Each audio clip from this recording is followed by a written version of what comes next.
Kesineni Jyotsna phone tapping వ్యవహారంలో విచారణ ఎదుర్కొంటున్న టాస్క్ ఫోర్స్ మాజీ డీసీపీ రాధాకిషన్ రావు కస్టడీ ముగిసింది. దీంతో రాధాకిషన్ రావును నాంపల్లి కోర్టులో హాజరుపరచనున్నారు పోలీసులు. ట్యాపింగ్ వ్యవహారంలో రాధాకిషన్ ను కస్టడీలోకి తీసుకున్న పోలీసులు వారం రోజుల పాటు విచారించారు. ఆయన దగ్గర నుంచి కీలక సమాచారం రాబట్టినట్టు తెలుస్తోంది. ఈ కేసులో ఆయన స్టేట్మెంట్ కూడా కీలకంగా మారినట్లు సమాచారం.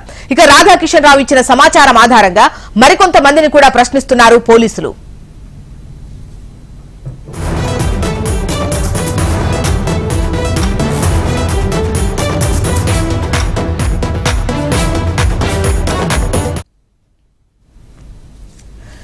ఫోన్ ట్యాపింగ్ వ్యవహారంలో విచారణ ఎదుర్కొంటున్న టాస్క్ ఫోర్స్ డీసీపీ రాధాకిషన్ రావు కస్టడీ ముగిసింది. దీంతో రాధాకిషన్ రావును నాంపల్లి కోర్టులో హాజరుపరచనున్నారు పోలీసులు. ట్యాపింగ్ వ్యవహారంలో రాధాకిషన్ ను కస్టడీలోకి తీసుకున్న పోలీసులు వారం పాటు విచారించారు.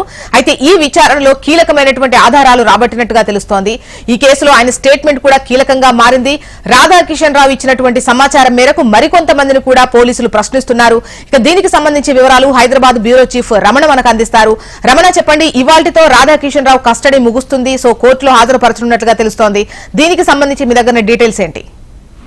ఈరోజు అంటే మొత్తం ఫోన్ ట్యాపింగ్ కేసులో అప్పటి ఐఎస్బీ చీఫ్ ఎవరైతే ప్రభాకర్ రావు ఉన్నారో ఆయనతో పాటు అప్పటి టాస్క్ ఫోర్స్ డీసీపీగా పనిచేసిన రాధాకిషన్ రావు వీరిద్దరూ చాలా కీలకంగా వ్యవహరించిన విషయాన్ని దర్యాప్తు సంస్థ గుర్తించింది. దానిలో భాగంగానే ఆల్రెడీ రాధాకిషన్ రావును కూడా విచారించారు. అరెస్ట్ చేసి విచారించిన సందర్భంలో ఇద్దరు కస్టడీకి నాంపల్లి కోర్టు అనుమతించిన నేపథ్యంలోనే మొత్తంగా ఈ విచారణ అయితే కొనసాగింది. నిన్నటితో అంటే ఈ రోజుతో విచారణ ముగిసింది కాబట్టి కోర్టులో ఇప్పుడు గాంధీ హాస్పిటల్ ఆల్రెడీ వైద్య పరీక్ష పూర్తి చేశారు. మరి కాసేపట్లో నాంపల్లి కోర్టులో హాజరుపరచబోతున్నారు. అయితే రాధాకిషన్ రావు ఇచ్చిన స్టేట్మెంట్ చాలా కీలకంగా మారబోతుంది. ఎందుకంటే ఆయన చాలా విషయాలు అంగీకరించినట్టుగా చెప్తారు. ఏవైతే ఆరోపణలు వినిపిస్తున్నాయో ఐఎస్పీకి సంబంధించిన ఆ ప్రధాన కార్యాలయంలో ఆధారాల ధ్వంసం కావచ్చు, కొంతమంది కీలక వ్యక్తులకు సంబంధించిన ఫోన్లు ట్యాప్ చేసినట్టు కావచ్చు, ఆ తర్వాత ప్రైవేట్ వ్యక్తులకు సంబంధించి కూడా ప్రైవేట్ వ్యవహారాలు కూడా తొలగించినట్టుగా ఇవన్నీ సంబంధించి సమాచారాన్ని ఇచ్చినట్టు చెప్తాం. కాబట్టి దాన్ని బేస్ చేసుకుని అప్పటి ప్రభుత్వ పెద్దలకు కావచ్చు, మిగతా అధికారులకు నోటీసులు ఇవ్వడానికైతే ప్రస్తుతం దర్యాప్తు సంస్థ పూర్తిగా రంగం సిద్ధం చేసినట్టు తెలుస్తుంది.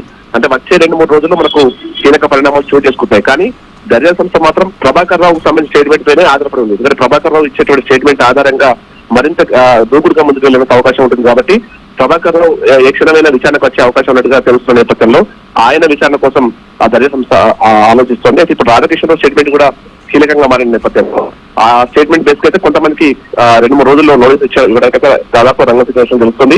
ఇక రాధాకిషన్ సమక్షంలోనే అప్పుడు పనిచేసిన విచారించారు. మరొక 3 ఇన్స్పెక్టర్లకు కూడా తాజాగా నోటీసులు జారీ చేసినట్టు తెలుస్తుంది. వారికి సంబంధించి కూడా కొంత సమాచారం అయితే రాబట్టడానికి చెప్తున్నారు. ఏదేమైనా వచ్చే రోజుల్లో మాత్రం కేసు తన కీలక దశ చెందబోతుందని మాత్రం మనం భావించాలి. రైట్ రమణ.